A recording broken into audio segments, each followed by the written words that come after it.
Hello guys, ito 10 o'clock na. Tignan nyo, 10 o'clock na dito sa Germany, pero liwanag pa rin. O tignan nyo pa rin, ganyan pa rin siya kaliwanag.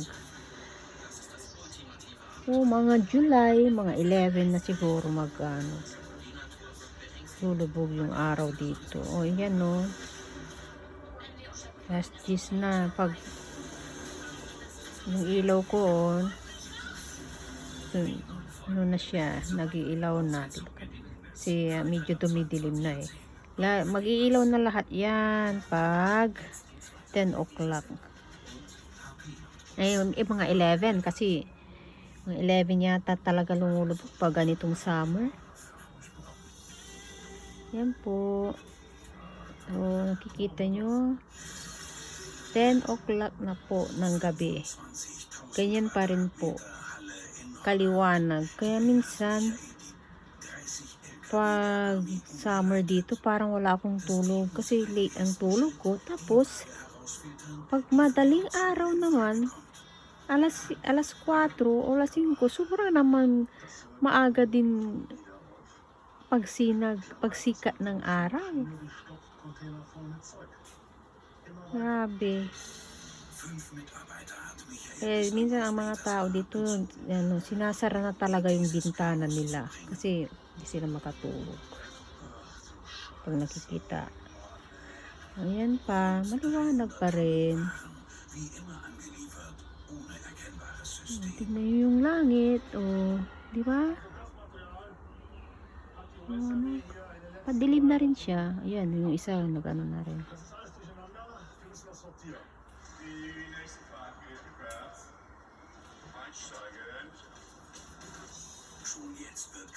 Sipag pa yung kapitbahay ko, 10 o'clock nagtatrabaho pa siya.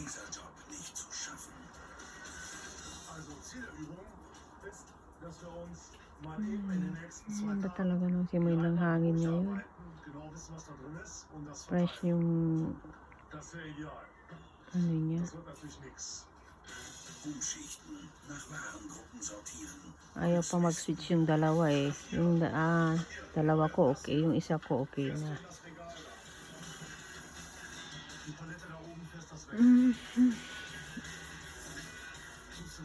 Ayan po guys, ganyan po dito 10 o'clock po ng gabi, ganyan pa rin po kaliwanag dito po sa amin sa Germany.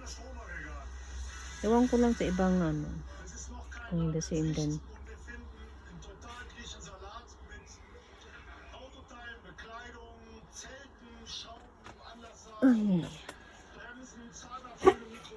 Ayan po yan na po.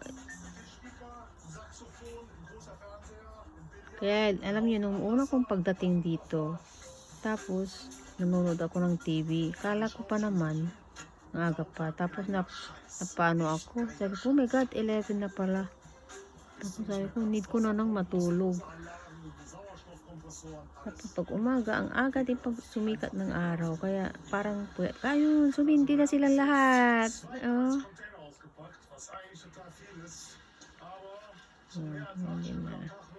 Apat yan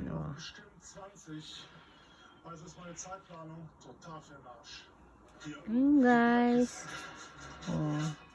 Kaya dito kahit magtrabaho ka pa ng gabi, pwede. Dahil sa haba ng araw, yung paglubog ng ayun, may maglalakad pang tao dito pa pwede pa silang maglalakad pa sila, magpapahangin. 10 o'clock may naglalakad pa doon. Sa bagay dito sa place namin, dito sila talaga naglalakad kasi maganda talaga yung dito, yung hangin na malaki ang space.